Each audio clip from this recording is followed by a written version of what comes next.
حلب شام کا سب سے بڑا شہر ہے جس کو تاریخ میں ایک خاص اہمیت حاصل ہے۔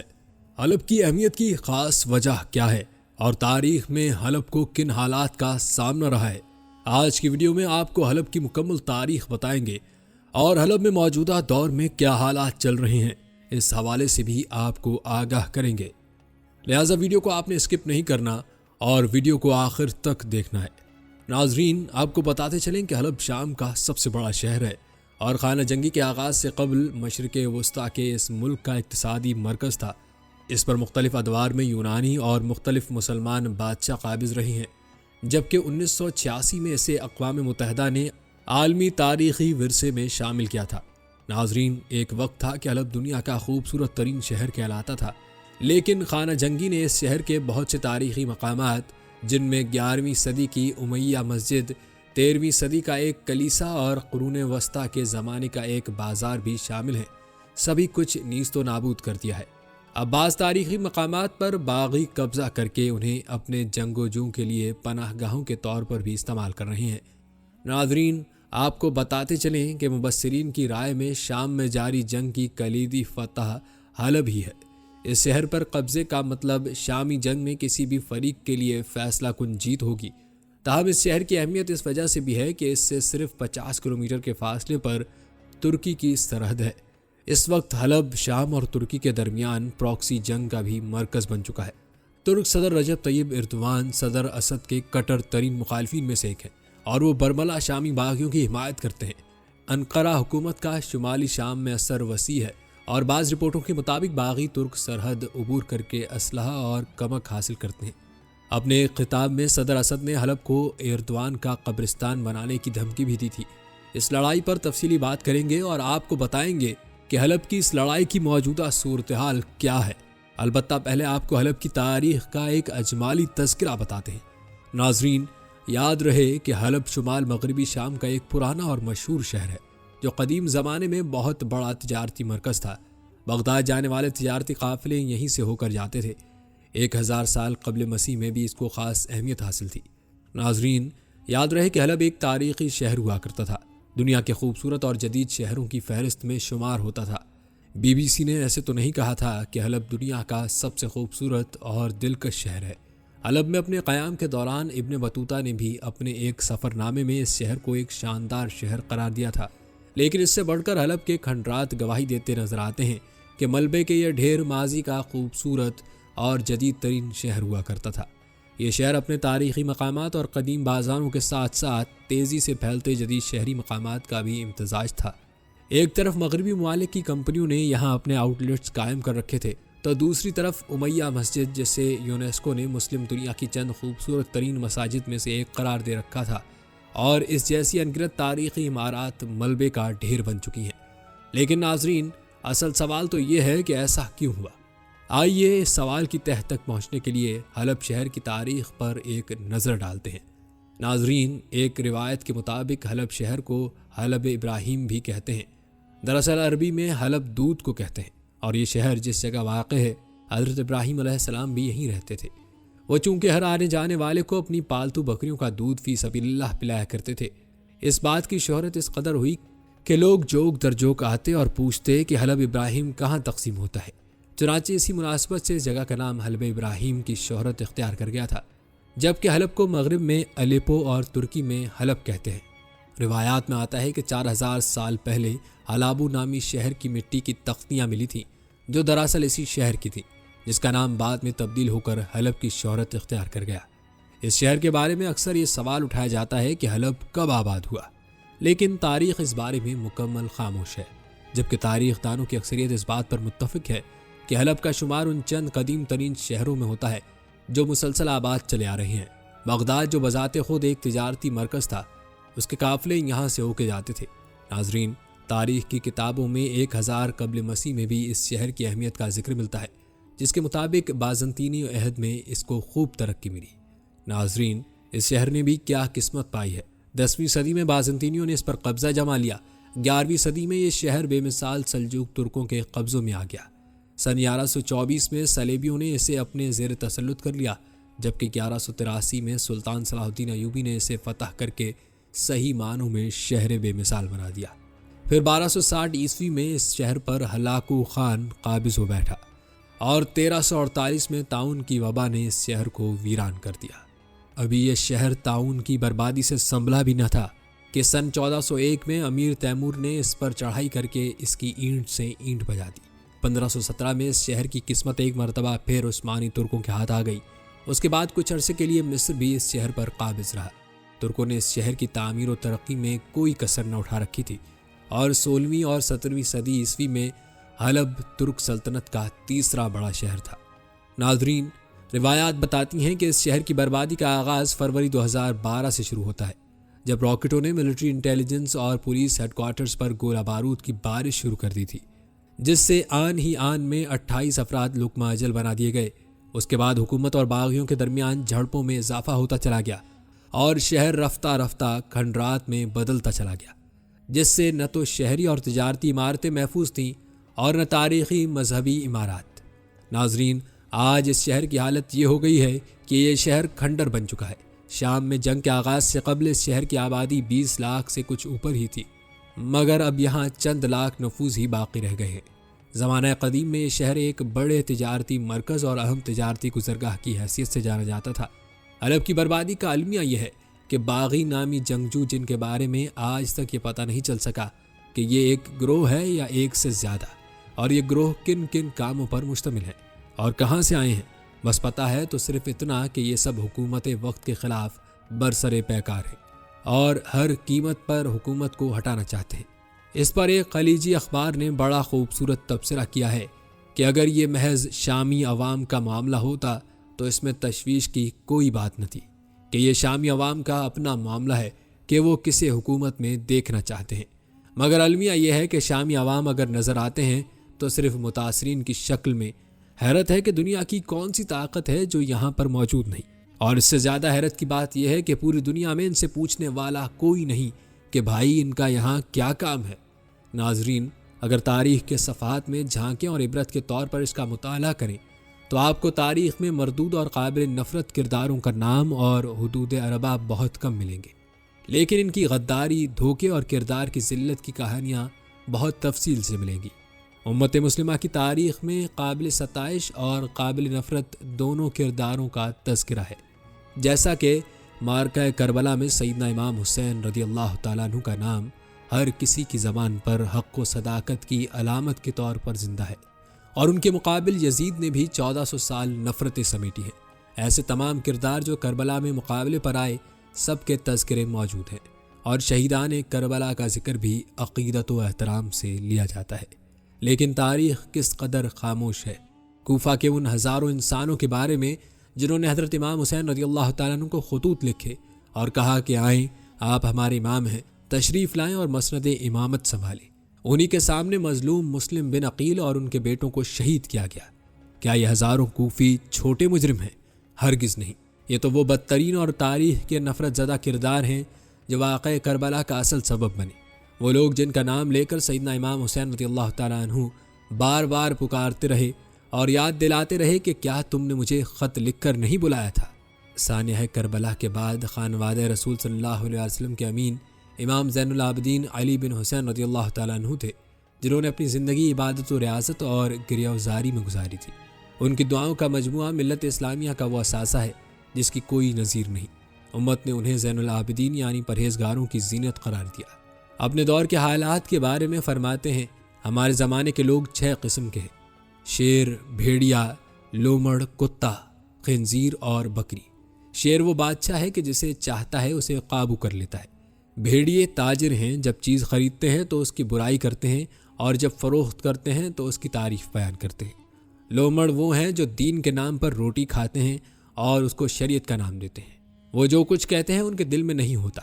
کتے وہ ہیں جو بد زبان ہیں اور کتے کی طرح لوگوں کو زبان سے کاٹتے ہیں اور لوگ ان کے شر کی وجہ سے ان کی عزت کرتے ہیں۔ خنزیر وہ ہیں جو ہجڑے ہیں یا ان سے مشابہ، ان کو بدی کی دعوت دی جائے تو وہ قبول کرتے ہیں۔ بکری سے مراد مومن ہیں، جن کے بال نوچے جاتے ہیں، ان کا گوشت کھایا جاتا ہے اور ان کی ہڈیاں توڑی جاتی ہیں۔ بھلا شیر، بھیڑیے، لومڑ، کتے اور خنزیر کے درمیان رہ کر بکری کیا کر سکتی ہے؟ لیکن اسی ماحول کے پروردہ زین العابدین کے فرزند حضرت زید بن علی نے حق و صداقت کے لیے میدان میں اترنے کا ارادہ کیا۔ آپ ہجرت کر کے مدینے سے کوفہ آئے، جہنان کا معتمد خاص منصور بن معتمر بالکل ویسے ہی موجود تھا جیسے حضرت امام حسین رضی اللہ تعالیٰ عنہ کے سفیر حضرت مسلم بن عقیل موجود تھے۔ کوفے سے 40,000 کے قریب لوگوں نے حضور بن معتمر کے ہاتھ پر حضرت زید بن علی کے لیے بیعت کی تھی۔ اس کیفیت کے بعد کتنے اہل ایمان تھے جنہیں امید بن چلی تھی کہ اب حق کا بول بالا ہو جائے گا۔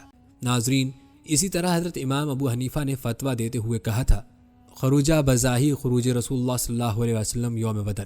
زید کا اس وقت اٹھ کھڑے ہونا رسول اللہ صلی اللہ علیہ وسلم کی بدر میں تشریف آوری کے مشابہ ہے۔ کوفہ کے یہ 40,000 لوگ عین اس وقت ساتھ چھوڑ گئے کہ جب آپ میدان میں نکلے، بہانہ حیران کن تھا۔ حضرت زید بن علی سے پوچھا، تمہارا حضرت ابو بکر رضی اللہ تعالیٰ عنہ اور حضرت عمر رضی اللہ تعالیٰ عنہ کے بارے میں کیا خیال ہے؟ حضرت زید نے جواب دیا، میں نے اپنے گھرانے میں خیر کے سوا ان کے بارے میں کچھ نہیں سنا۔ 40,000 ساتھ چھوڑ کر علیحدہ ہو گئے اور حضرت زید بن علی کے ساتھ اتنے ہی لوگ میدان میں نکلے جتنے رسول اللہ صلی اللہ علیہ وسلم کے ساتھ بدر میں تھے، یعنی 313۔ کیا یہ کوفہ کے 40,000 لوگ کم مجرم ہیں جنہوں نے زید بن علی کو بلایا، بیعت کی اور پھر ساتھ چھوڑ گئے، اور زید اپنے ساتھیوں سمیت شہید کر دیے گئے؟ لیکن تاریخ میں ان غداران امت کے نام نہیں ملتے، البتہ ان کے جرم کی داستان کھول کھول کر بیان کی گئی۔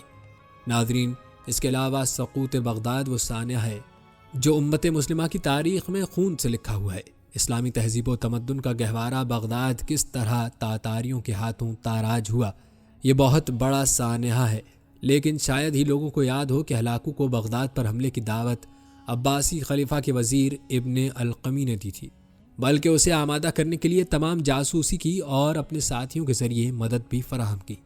ابن القمی اس سازش پر تھا کہ تاتاری ملت اسلامیہ کو روند ڈالیں گے، لیکن اللہ کو کچھ اور ہی منظور تھا۔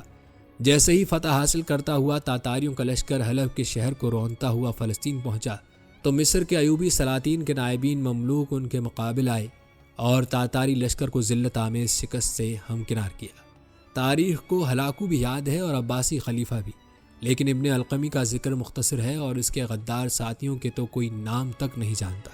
ناظرین، یاد رکھیں کہ تاریخ ظالم کو نفرت کے طور پر زندہ رکھتی ہے اور مظلوم کو عزت و توقیر کے ساتھ، لیکن غداروں کا بھی معمولی سا تذکرہ کر کے گزر جاتی ہے۔ سقوط بغداد کے بعد سقوط حلب بہت بڑا المیہ ہے۔ یوں تو بغداد کا دوسری بار سقوط امریکیوں کے ہاتھ ہو چکا، لیکن چونکہ صدام حسین کو ایک طویل عرصے سے ظالم و جابر مشہور کر دیا گیا تھا، اس لیے سقوط بغداد پر اس قدر آنسو نہ بہائے گئے جس قدر حلب کے سقوط پر بہائے جا رہے ہیں۔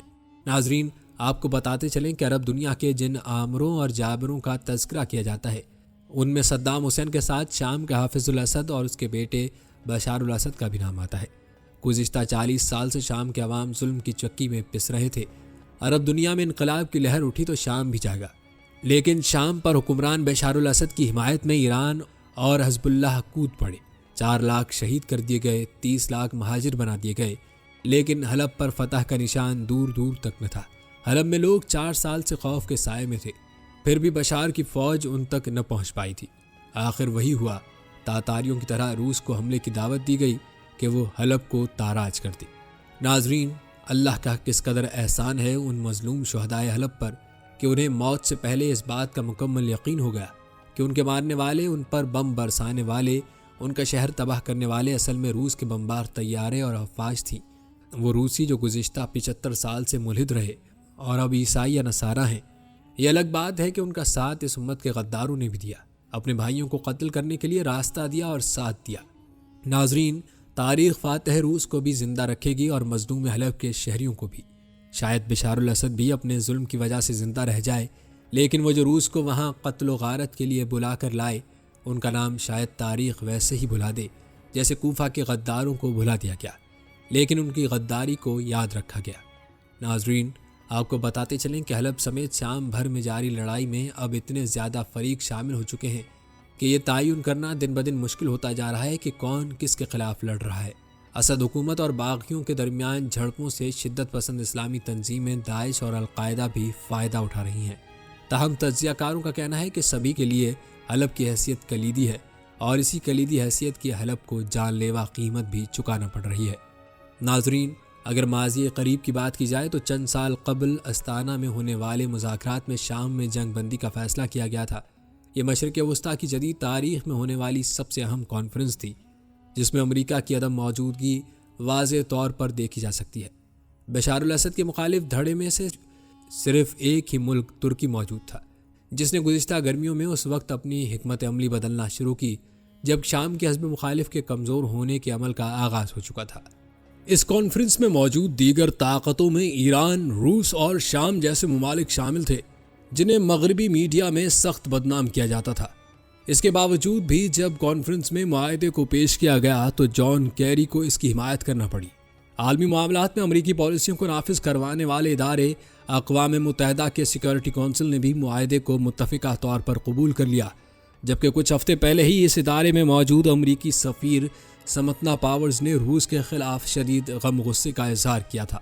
روایات بتاتی ہیں کہ حلب پر دوبارہ قابض ہوتے ہی اسد حکومت نے شام میں موجود اسٹریٹجک اور اہم معاشی مقامات پر اپنی گرفت مضبوط کر لی، جن میں بحیرہ روم کا ساحل، لبنان کی سرحد، جنوب میں واقع درعا نامی قصبہ اور اس کے علاوہ دمشق، حلب، حمص اور حما جیسے 4 اہم شہر شامل ہیں۔ نام نہاد فائدہ مند شام پر منحصر علاقے جو تمام اہم معاشی اداروں اور 70% آبادی کے گڑھ پر مشتمل ہیں، اب مکمل طور پر شکست خوردہ اور تھکے ہارے باغیوں کی دسترس سے دور ہو چکے ہیں۔ کہا جاتا ہے کہ اسد حکومت کو گرانے کا خیال اب ناقابل حصول خواب بن چکا ہے اور اسلامی باغیوں کے لیے حلب کی شکست تباہی کے مترادف ہے۔ آخری اہم شہری علاقے سے ہاتھ دھو بیٹھنے اور گزشتہ سال سے کوئی کامیابی نہ مل سکنے کی وجہ سے زیادہ تر جہادی گروہوں کے حوصلے پست ہو رہے ہیں۔ گزشتہ 1.5 سالوں میں مصالحت اور جنگ بندی کے 1100 معاہدے ہوئے ہیں۔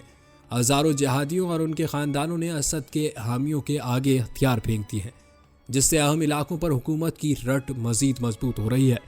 روایات کے مطابق مزید 25,000 حامی دستوں کی تعیناتی کی صورت میں، جنہیں حلب شہر کے معاملات سے آزاد کر دیا جائے گا، ان کی موجودگی میں جہادیوں کو آنے والے وقتوں میں حکومت کے خلاف کوئی عسکری کامیابی ملنے کے امکانات مخدوش ہوتے جا رہے ہیں۔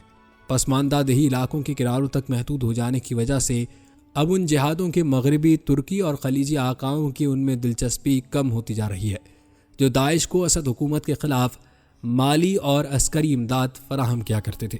اس وجہ سے پہلے ہی کئی بحرانات پیدا ہو چکے ہیں، جن میں سب سے اہم احرار الشام میں ہونے والی ٹوٹ پھوٹ ہے، جس نے اپنی قریبی اتحادی اور القاعدہ سے منسلک جبہت فتح الشام کے ساتھ مل کر جہادیوں کے 2 بڑے گروہ تشکیل دیے تھے۔ دسمبر میں یہ گروہ اس وقت ٹوٹ کر تقریباً ٹوٹ گیا جب ترکی نے احرام الشام کے جبہت فتح شام کے ساتھ اتحاد کی اپنی سابقہ حمایت واپس کھینچ لی اور اس پر شمالی شام میں ترکی کی جانب سے شروع کیے جانے والے آپریشن کا حصہ بننے کے لیے دباؤ ڈالا۔ در حقیقت ترکی کی اسی طرح کی ایک چال نے موسم خزاں میں حلب میں موجود باغیوں کو اسد کے حامی افواج کے ہاتھوں محصور ہونے اور شکست کھانے سے قبل شدید کمزور کیا تھا۔ جہادیوں کو بنیادی عسکری اور معاشی تعاون فراہم کرنے والا مرکز ترکی اب منظرنامے پر اپنی شکست محسوس کرتے ہوئے عسکریت پسندی سے ہاتھ کھینچ رہا ہے، اور اس وجہ سے جہادی اور ان کے دیگر حامی ممالک امریکہ، سعودی عرب اور خلیجی ریاستیں شدید ہیجان کی کیفیت میں مبتلا ہے۔ ناظرین، آپ کو بتاتے چلیں کہ سب سے بڑھ کر حلب کا دوبارہ بشار کے قبضے میں چلے جانا ان ممالک اور شام میں ان کے سامراجی مفادات کے لیے شدید تضحیک کا باعث ہے۔ 6 سال اور سینکڑوں بلین ڈالر جھونکنے کے بعد بھی امریکہ کرۂ ارض پر موجود سب سے بڑی عسکری قوت اور خطے کی 2 بڑی امیر ترین اور سب سے طاقتور قوتوں کی جانب سے شروع کی ہوئی عسکریت پسندی اپنا ایک بھی ہدف حاصل نہیں کر سکی۔ آپ کو یہ جان کر حیرانگی ہوگی کہ اسد کے حامی فوجی دستے اس وقت حلب میں پیش قدمی کر رہے تھے جس وقت امریکی فوجی دستے واقعتاً اس سڑک سے محض چند میل کے ہی فاصلے پر موجود تھے اور لڑاکا طیارے اس علاقے پر حملہ کرنے کے لیے فضا میں موجود تھے۔ روس کی فضائی قوت اور میزائل شیلڈ کے سامنے یہ سپر پاور کچھ بھی کرنے سے قاصر تھی۔ ناظرین، تاریخ بتاتی ہے کہ مہم کے آخر میں روس کے خلاف ہونے والا سارا شور شرابہ اچانک خاموشی میں بدل گیا اور ولادیمیر پیوٹن سے ملنے کے لیے خلیجی شہزادوں اور مغربی سفارتکاروں کی لمبی قطار لگ گئی۔ ناظرین، یاد رکھیں، امریکہ کی ایسی عوامی تضحیک ایک نایاب چیز ہے جو عالمی تعلقات میں ایک اہم موڑ کی غمازی کرتی ہے۔ جب سے روس نے شام کی خانہ جنگی میں مداخلت کرنا شروع کی ہے، تب سے لے کر پیوٹن 3 بار امریکہ کو مشترکہ کارروائی، ان مذاکرات اور شام میں پاور شیئرنگ ڈیل کی دعوت دے چکا ہے پہلی مرتبہ شام میں اپنی مداخلت کے بالکل آغاز میں، دوسری مرتبہ مارچ 2016 میں، اور پھر سے تیسری مرتبہ ستمبر میں جب حلب پر قبضہ مکمل ہو گیا۔ لیکن امریکہ نے اپنی سامراجی زعم اور اپنے خلیجی اتحادیوں کو اکسانے پر ہر معاہدے کو سبوتاژ کیا۔ حتیٰ کہ سقوط حلب کے بعد بھی ایک امریکی سرکاری اہلکار نے رائٹرز کو بیان دیتے ہوئے نخوت سے کہا کہ یہ ملک جس کی معیشت بنیادی طور اسپین کے ہجوم کے برابر ہے، یعنی کہ روس اکڑ رہا ہے اور یوں ظاہر کر رہا ہے کہ جیسے وہ جانتا ہو کہ وہ کیا کر رہا ہے۔ میں نہیں سمجھتا کہ ترکی اور روس ہمارے بغیر سیاسی مذاکرات کر سکتے ہیں، لیکن ناظرین انہوں نے ایسا کیا اور وہ ایسے کرتے رہیں گے۔ شام کے اندر امریکہ اب روس کے رحم و کرم پر ہے۔ اس کے علاوہ اب امریکی حکمران طبقے کے پاس کیا رستہ ہے؟ روس کی مداخلت سے پہلے بھی اوباما انتظامیہ شام پر بمباری کرنے کا ووٹ تک پاس نہیں کروا سکتی تھی۔ آج کسی قسم کی شدت امریکہ کو روس کے مقابل لا کھڑا کرے گی، جو دنیا کی دوسری بڑی عسکری طاقت ہے۔ اس طرح کی کسی بھی صورتحال میں روس کے ساتھ ساتھ شامی اور ایرانی افواج کی جانب سے ملنے والی مزاحمت امریکہ کے لیے دوبارہ عراق اور افغانستان جیسے حالات پیدا کر سکتی ہے۔ زیادہ اہم بات یہ ہے کہ امریکی عوام جنگ اور مہنگے عالمی کھلواڑوں سے تنگ آ چکی ہیں۔ معاشی بحران، گرتا ہوا معیار زندگی اور اسٹیبلشمنٹ کی طرف بڑے پیمانے پر پھیلتا غم و غصہ کسی بھی بڑی جنگ کو طبقاتی جدوجہد کے پھوٹنے کا نقطہ آغاز بنا دے گا۔ اس گہری ہوتی سماجی تقسیم نے پہلے ہی حکمران طبقے میں دراڑیں اور ایک گہرے سیاسی و ادارہ جاتی بحران کو جنم دیا ہے۔ ناظرین، شام کے معاملے پر امریکہ کی حدود و قیود واضح ہو کر سامنے آ گئی تھیں۔ شام میں مداخلت کی جزوی وجہ اپنے اتحادیوں کو خطے میں خوش کرنا اور ایران کے بڑھتے ہوئے اثر و رسوخ کے پیش نظر ان کا خوف تھا، لیکن یہ کارروائی فوری طور پر کنٹرول سے باہر ہو گئی اور اس سے داعش کا وجود عمل میں آیا۔ براہ راست مداخلت کی صلاحیت نہ ہونے کے باعث داعش کے خلاف جنگ میں انہیں حزب اللہ اور ایران جیسی طاقتوں پر انحصار کرنا پڑا۔ کہا جاتا ہے کہ ایران کے ساتھ جوہری معاہدہ اور عراق اور شام میں شروع کیے گئے کھلواڑ کو منطقی انجام تک پہنچانے میں عدم دلچسپی نے امریکہ کے روایتی اتحادیوں کو اس سے مزید بیزار کر دیا، جنہوں نے اسد کے خلاف مہم میں کافی کچھ داؤ پر لگایا تھا، اور زیادہ اہم یہ کہ ان کا ایران سے شدید مقابلہ جاری تھا۔ یہ امریکی اتحادیوں، قوتوں اور حتیٰ کہ خود امریکی اسٹیبلشمنٹ میں بڑی شدید دراڑیں پڑنے کا باعث بنا۔ ایک طرف تو پینٹاگون اور ڈیفنس انٹیلیجنس ایجنسی داعش کے خلاف مہم کر رہے تھے، دوسری طرف سعودی عرب اور CIA مختلف جہادی گروپوں کی حمایت جاری رکھے ہوئے تھے۔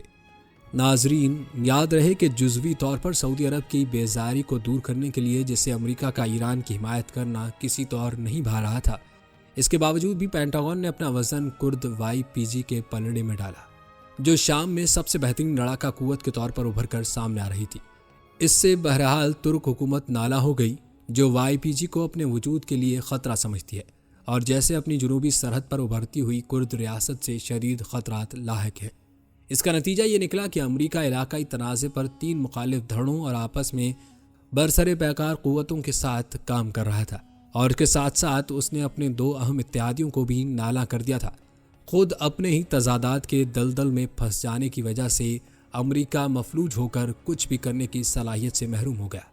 اس سے پیدا ہونے والی خلا میں روس نے اپنے قدم رکھے اور زمین پر طاقتوں کے توازن کو فیصلہ کن انداز میں تبدیل کر دیا۔ البتہ ناظرین، امریکہ کو شام میں سخت دھچکا لگا، مگر در حقیقت یہ سعودی عرب ہے جسے اس کھیل میں شہ مات ہوئی ہے۔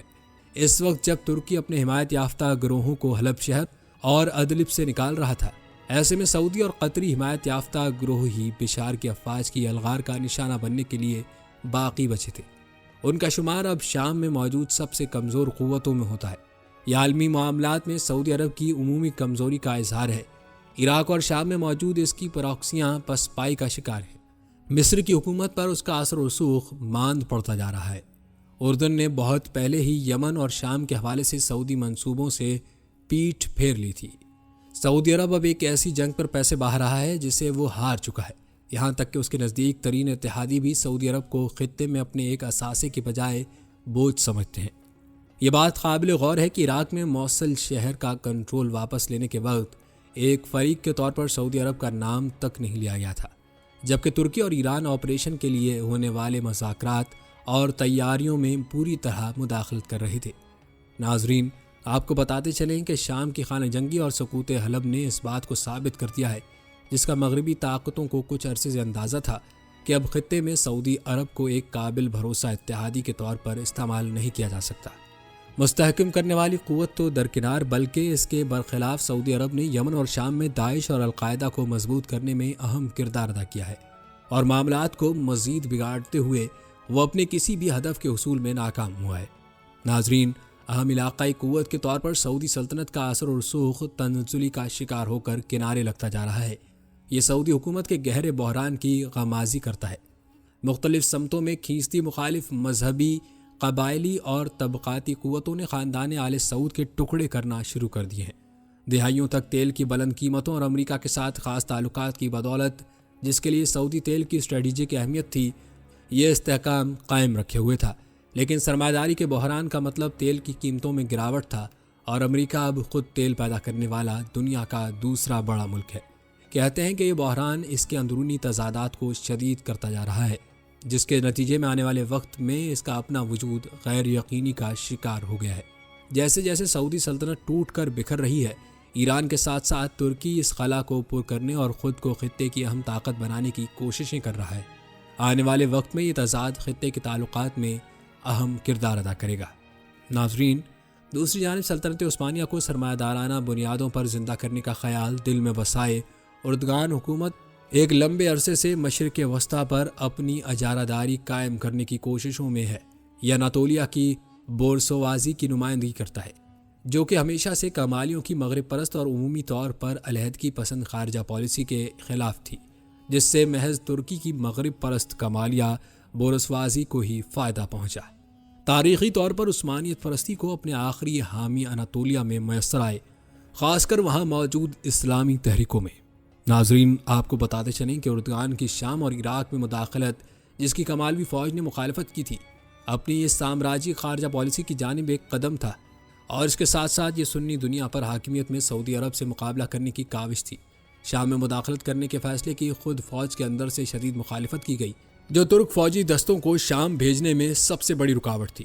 تاہم شام کی مہم جوئی اسد حکومت کو کمزور کرنے کے ساتھ ساتھ روجاوا میں کرد قومی تحریک کے ابھار کا بھی باعث بنی، اور جس کے نتیجے میں ترکی میں ابھرتی طبقاتی جنگ کو کرد تحریک میں بنیادیں ملی۔ ترک پارلیمنٹ میں کرد اکثریتی party HDP peoples democratic party کی شمولیت نے طاقت کے توازن کو بدلتے ہوئے اردگان کی اکثریت کو کم کر دیا ہے۔ ناظرین، یاد رہے کہ کمالیوں کی جانب آنے والی سیاسی مخالفت کو کمزور کرنے کے بعد اب کرد قومی سوال اردگان کی بقا کا مسئلہ بن چکا ہے۔ HDP میں طبقاتی جدوجہد کا نقطہ آغاز بننے کی صلاحیت موجود ہے۔ صرف یہی نہیں، شام کے اندر ایک آزاد کرد اکائی کے ابھرنے سے مستقبل میں کرد آزادی کے امکانات کو روشن ہو گئے ہیں۔ اسی لیے شام میں موجود کرد قومی سوال اب خود ترک بورسوازی کے وجود کے لیے مسئلہ بن چکا ہے۔ امریکہ کی جھولتی حمایت کرد YPG کے پلڑے میں گرنے سے معاملات مزید گھمبیر ہو گئے ہیں۔ مزید برآں شام میں روس کی مداخلت اسلامی اپوزیشن اور اردگان کے لیے ایک شدید دھچکا تھا۔ ناظرین، تاریخی روایات کے مطابق خود کو منوانے کی کوشش میں اکتوبر 2015 میں ترکی نے روس کا ایک طیارہ مار گرایا، لیکن اس سے معاملات مزید بگڑ گئے۔ پیوٹن نے اس کے جواب میں اہم ترک گروہوں کا صفایا کر ڈالا اور ملک پر سخت پابندیاں عائد کر دی۔ البتہ مغربی حمایت کی غیر موجودگی سے ناخوش ہو کر اردگان نے یو ٹرن لیا اور روس سے سمجھوتا کر لیا۔ امریکہ سے بڑھتے ہوئے فاصلوں کے عمل کو جولائی میں ہونے والی فوجی بغاوت نے شدید تر کر دیا۔ یہ بات اب بڑے پیمانے پر تسلیم کی جا رہی ہے کہ روس اور ایران نے اردوان کو بغاوت کے بارے میں پیشگی آگاہ کر دیا تھا، جبکہ مغربی طاقتوں نے بغاوت کی ناکامی کی حتمی خبریں آنے تک مکمل خاموشی اختیار کیے رکھی۔ نتیجتاً ہونے والی فوج کی تطہیر سے تناؤ میں مزید اضافہ ہو گیا، کیونکہ افسروں کی اس پرت کا امریکہ اور نیٹو سے قریبی تعلق تھا۔ روایات بتاتی ہیں کہ صورتحال میں پیوٹن ترکی کو شام میں جگہ دیتے ہوئے ضرورت سے زیادہ خوش تھا۔ روس کے لیے نیٹو کے اہم ترین ممبر ترکی کو اپنی جانب جھکانا اپنے اندر ایک بہت بڑی کامیابی تھی۔ پیوٹن اسد اور ایرانیوں کے لیے ایک ایسا سودا کرنے میں بھی کوئی مسئلہ نہیں تھا کہ جو کردوں کو نکال باہر کرے۔ لگ بھگ مکمل پسپائی کا شکار ہونے کے بعد روس نے جو شام کے فضائی علاقے پر اپنا مؤثر کنٹرول رکھتا ہے، ترکی کو نہ صرف شام میں دوبارہ داخل ہونے بلکہ اس کے ساتھ ساتھ تحفظ فرات آپریشن میں شمالی حلب کے دیہی حصے میں ایک بڑے علاقے پر قبضے کی بھی اجازت دی۔ ستمبر میں حلب کے محاصرے سے قبل ترک پر اکسیوں کو شہر چھوڑ کر آپریشن میں شامل ہونے کی اجازت دی گئی۔ یہی گروہ بندی دسمبر میں داعش کے گروہوں کو ہونے والی شکست کا سیاسی موجب بنی۔ اسی سے ترکی اس قابل ہوا کہ وہ شام میں اپنے نئے ہدف روجاوا کو شکست دینے کے حصول میں آگے بڑھے اور اس کے ساتھ ساتھ سلطنت عثمانیہ کے احیاء کے اپنے خواب کو بھی زندہ رکھ سکے۔ ناظرین، اس کا قطعاً یہ مطلب نہیں کہ ترکی اب روس کا اتحادی بن چکا ہے، لیکن اپنا جھکاؤ روس کی جانب رکھ کر یہ امریکہ اور یورپی یونین سے زیادہ رعایتیں حاصل کرنا چاہتا ہے۔ سب سے اہم، اردوان چاہتا ہے کہ امریکہ کردوں سے دستبردار ہو جائے۔ جہاں تک روجاوا کی بات ہے کہ داعش کے غلبے سے قبل شام میں ہونے والے انقلاب میں اسد حکومت شمال مشرق میں واقع بڑے علاقوں سے پیچھے ہٹنے پر مجبور ہو گئی تھی۔ اس خلا کی کیفیت میں ڈیموکریٹک یونین پارٹی علاقے میں ایک مؤثر قوت کے طور پر ابھر کر سامنے آئی، جو کہ کردش ورکرز پارٹی اور اس کے مسلح ونگ پیپلز پروٹیکشن یونٹ سے منسلک تھی۔ انقلاب کے فرقہ وارانہ خانہ جنگی کی صورت میں پسپائی اختیار کر جانے کے بعد YPG 50,000 جنگجوؤں کے ساتھ ایک طاقتور عسکری قوت بن گئی۔ ناظرین، یاد رہے کہ کرد تحریک نے حکمرانی کے لیے اپنے مقبول جمہوری اوزار ایجاد کیے جو کہ واضح طور پر غیر فرقہ وارانہ بنیادوں پر مشتمل تھے۔ روجاوا، جیسے کہ یہ علاقہ جانا جاتا ہے، ایک حقیقی خود مختار اکائی بن گیا اور اس کی افواج جو کہ اپنے وطن کے لیے نمرد آزما ہیں، بہت مؤثر ثابت ہوئی ہیں۔ چونکہ امریکہ اپنی زمینی فوج بھیجنے کے قابل نہیں تھا، اس لیے اس نے کرد تحریک کو اسد مخالف، داعش مخالف اور غیر ایرانی قوت کے متبادل کے طور دیکھا۔ یہ دیکھتے ہوئے کہ ترکی داعش کے لیے اپنی سرحد بند کرنے سے انکار کر دیا ہے، امریکہ نے کرد فوجوں کی ترکی کی سرحد کے ساتھ پیش قدمی کی حمایت کی۔ ترک فوج کا شام میں داخل ہونا ان تمام حاصلات کو پلٹانے اور کردوں کے زیر کنٹرول علاقے کو ملیامیٹ کرنے کی ایک کاوش تھی۔ اپنی سبھی پراکسیوں کی ناکامی کے بعد امریکہ کے پاس کردوں پر آسرا کرنے کے سوا اور کوئی چارہ نہیں تھا۔ لیکن ناظرین، اس کا مطلب ہرگز یہ نہیں ہے کہ امریکہ کرد تحریک کی حمایت جاری رکھے گا۔ در حقیقت امریکہ کے لیے ترکی کو اتحادی رکھنا، خواہ وہ کتنا ہی کمزور ہے، کرد جدوجہد کی حمایت کرنے سے کہیں زیادہ اہمیت کا حامل ہے۔ در حقیقت PKK کو امریکہ ابھی بھی ایک دہشت گرد تنظیم ہی گردانتا ہے۔ آئیے آپ کو حضرت امیر معاویہ رضی اللہ تعالیٰ عنہ کی شان اور ان کی فتوحات کے بارے میں بتاتے ہیں۔ ناظرین، سیدنا امیر معاویہ رضی اللہ تعالیٰ عنہ وہ خوش نصیب انسان ہیں جن کو جلیل القدر صحابی ہونے کے ساتھ ساتھ کاتب وحی اور پہلے اسلامی بحری بیڑے کے موجود ہونے کا اعزاز حاصل ہے۔ آپ کے لیے حضور صلی اللہ علیہ وسلم کی زبان مبارک سے کئی مرتبہ دعائیں اور بشارتیں نکلی۔ آپ کے والد سیدنا ابو سفیان رضی اللہ تعالیٰ عنہ سرداران قریش میں سے، اور فتح مکہ کے موقع پر حضور صلی اللہ علیہ وسلم نے ان کے گھر کو بھی دارالامن قرار دیا۔ سیدنا حضرت امیر معاویہ کا سلسلہ نسب 5ویں پشت میں حضور صلی اللہ علیہ وسلم سے ملتا ہے۔ سیدنا حضرت امیر معاویہ رضی اللہ تعالیٰ عنہ کے بارے میں حضور صلی اللہ علیہ وسلم نے فرمایا کہ اللہ تعالیٰ قیامت کے دن معاویہ رضی اللہ تعالیٰ عنہ کو اس حالت میں اٹھائیں گے کہ ان پر نور ایمان کی چادر ہوگی۔ حضور صلی اللہ علیہ وسلم نے ایک اور موقع پر ارشاد فرمایا، معاویہ بن ابی سفیان رضی اللہ تعالیٰ عنہ میری امت میں سب سے زیادہ بردبار اور سخی ہیں۔ مشہور روایت کے مطابق آپ فتح مکہ کے موقع پر اپنے والد سیدنا حضرت ابو سفیان رضی اللہ تعالیٰ عنہ کے ہمراہ اسلام لائے۔ سیدنا حضرت امیر معاویہ رضی اللہ تعالیٰ عنہ نے جب اسلام قبول کرنے کا اعلان کیا تو حضور صلی اللہ علیہ وسلم نے انہیں مبارکباد دی اور مرحبا فرمایا۔ حضور صلی اللہ علیہ وسلم چونکہ سیدنا حضرت امیر معاویہ رضی اللہ تعالیٰ عنہ کے سابقہ حالات زندگی اور ان کی صلاحیت و قابلیت سے آگاہ تھے، اس لیے انہیں اپنے خاص قرب سے نوازا۔ حضرت معاویہ رضی اللہ تعالیٰ عنہ فرمایا کرتے تھے کہ اسی وقت مجھے امید ہو گئی تھی کہ حضور صلی اللہ علیہ وسلم کی پیشن گوئی صادق آئے گی اور میں کبھی نہ کبھی ضرور خلیفہ ہو کر رہوں گا۔ حضور صلی اللہ علیہ وسلم آپ کی خدمت اور بے لوث محبت سے اتنا خوش تھے کہ بعض اہم خدمات آپ کے سپرد فرما دی تھی۔ سیدنا حضرت امیر معاویہ رضی اللہ تعالیٰ عنہ ان علاقوں کی فتوحات کے بعد اب یہ چاہتے تھے کہ اسلام ایک آفاقی اور عالمگیر مذہب ہے، اس کو اب سمندر پار یورپ میں داخل ہونا چاہیے۔ اس لیے فتح قبرص کی خواہش آپ کے دل میں مچل رہی تھی۔ یورپ و افریقہ پر حملہ اور فتح کے لیے بحری بیڑے کی اشد ضرورت تھی، کیونکہ بحر روم میں رومی حکومت کا ایک بہت بڑا بحری مرکز تھا جو کہ شام کے ساحل کے قریب ہونے کے باعث شام کے مسلمانوں کے لیے بہت قریبی خطرہ تھا۔ حضرت عثمان غنی رضی اللہ تعالیٰ عنہ کی طرف سے بحری بیڑے کو تیار کرنے کی اجازت ملنے کے بعد حضرت امیر معاویہ رضی اللہ تعالیٰ عنہ نے بڑے جوش و خروش کے ساتھ بحری بیڑے کی تیاری شروع کر دی اور اپنی اس بحری مہم کا اعلان کر دیا، جس کے جواب میں جذبہ جہاد سے سرشار مجاہدین اسلام شام کا رخ کرنے لگے۔ 28 ہجری میں آپ پوری شان و شوکت، تیاری و طاقت اور اسلامی تاریخ کے پہلے بحری بیڑے کے ساتھ بحر روم میں اترے۔ وہاں کے باشندوں نے مسلمانوں کے ساتھ صلح کر لی، لیکن بعد میں مسلمانوں کو تنگ کرنے اور بد عہدی کرنے پر سیدنا حضرت امیر معاویہ رضی اللہ تعالیٰ عنہ پوری بحری طاقت اور عظیم الشان بحری بیڑے کے ساتھ، جس میں تقریباً 500 کے قریب بحری جہاز شامل تھے، قبرص موجودہ سائپرس کی طرف روانہ ہوئے اور بڑی بہادری سے لڑتے ہوئے قبرص کو فتح کر لیا۔ اس لشکر کے امیر و قائد خود سیدنا حضرت امیر معاویہ رضی اللہ تعالیٰ عنہ تھے۔ آپ کی قیادت میں اس پہلی بحری لڑائی اور فتح قبرص کے لیے بڑے بڑے جلیل القدر صحابہ کرام، جن میں حضرت ابو ایوب انصاری، حضرت ابو ذر غفاری، حضرت ابو درداء، حضرت عبادہ بن صامت رضی اللہ تعالیٰ عنہ اور حضرت شداد بن اوس سمیت دیگر صحابہ کرام رضی اللہ تعالیٰ عنہم شریک ہوئے۔ اس لڑائی میں رومیوں نے بڑے جوش و خروش سے حصہ لیا۔ تجربہ کار رومی فوجوں اور بحری لڑائی کے ماہر ہونے کے باوجود اس لڑائی میں رومیوں کو بدترین شکست ہوئی اور مسلمانوں کو تاریخی فتح حاصل ہوئی۔ ناظرین، روایات کے مطابق حضور صلی اللہ علیہ وسلم نے ام حرام والی حدیث میں 2 اسلامی لشکروں کے بارے میں مغفرت اور جنت کی بشارت و خوشخبری فرمائی۔ ان میں سے ایک وہ لشکر جو سب سے پہلے اسلامی بحری جنگ لڑے گا اور دوسرا وہ لشکر جو قیصر کے شہر قسطنطنیہ میں جنگ کرے گا۔ پہلی بشارت سیدنا حضرت عثمان غنی رضی اللہ تعالیٰ عنہ کے دور خلافت میں پوری ہوئی، جب سیدنا حضرت امیر معاویہ رضی اللہ تعالیٰ عنہ نے سب سے پہلی بحری لڑائی لڑتے ہوئے قبرص کو فتح کر کے رومیوں کو زبردست شکست دی تھی۔ اور دوسری بشارت سیدنا حضرت امیر معاویہ رضی اللہ تعالیٰ عنہ کے دور حکومت میں اس وقت پوری ہوئی جب لشکر اسلام نے قیصر کے شہر قسطنطنیہ پر حملہ کر کے اس کو فتح کیا۔ اس جنگ میں حصہ لینے کے لیے شوق شہادت اور جذبہ جہاد سے سرشار صحابہ کرام اور تابعین دنیا کے گوشے گوشے سے دمشق پہنچے۔ سیدنا حضرت امیر معاویہ رضی اللہ تعالیٰ عنہ نے سب سے پہلا اقامتی اسپتال دمشق میں قائم کیا، جہاز سازی کے کارخانے بنائے اور سب سے پہلی اسلامی بحریہ قائم کر کے اس وقت کی سب سے زبردست رومن بحریہ کو شکست دی۔ سیدنا حضرت امیر معاویہ رضی اللہ تعالیٰ عنہ کے دور میں ہی سب سے پہلے منجنیق کا استعمال کیا گیا۔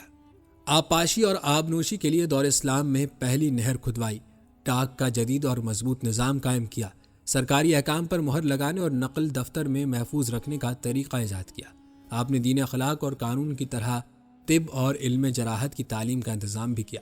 بیت المال سے تجارتی قرضے بغیر اشتراک و نفع کے جاری کر کے تجارت و صنعت کو فروغ دیا اور بین الاقوامی معاہدے کیے۔ آپ رضی اللہ تعالیٰ عنہ کی تمام زندگی میں اطاعت الہی، اطاعت رسول صلی اللہ علیہ وسلم، اتباع سنت، جوش قبول حق، تحمل و بردباری، تقوی اور خوف الہی کا عکس نمایاں نظر آتا ہے۔ ناظرین، آخر کار 22 رجب المرجب 60 ہجری میں کاتب وحی، جلیل القدر صحابی رسول اللہ صلی اللہ علیہ وسلم، فاتح شام و قبرص اور 19 سال تک 64 لاکھ مربع میل پر حکمرانی کرنے والے سیدنا حضرت امیر معاویہ رضی اللہ تعالیٰ عنہ 78 سال کی عمر میں وفات پا گئے۔ حضرت ضحاک بن قیس رضی اللہ تعالیٰ عنہ نے آپ کی نماز جنازہ پڑھائی اور دمشق کے باب الصغیر میں دفن کیے گئے۔ ناظرین، یہ تھی ہماری آج کی ویڈیو۔ کمنٹ سیکشن میں اپنی رائے کا اظہار ضرور کریں اور بتائیں کہ آپ کو اگلی ویڈیو کون سے اسلامک ٹاپک پر دیکھنی ہے۔ آپ کی قیمتی رائے ہمارے لیے بہت اہمیت رکھتی ہے اور جانے سے پہلے ویڈیو کو شیئر ضرور کیجیے گا۔ جاتے جاتے ہمارے چینل کو کر دیجیے گا سبسکرائب۔ ملتے ہیں اگلی ویڈیو میں، تب تک کے لیے اللہ نگہبان۔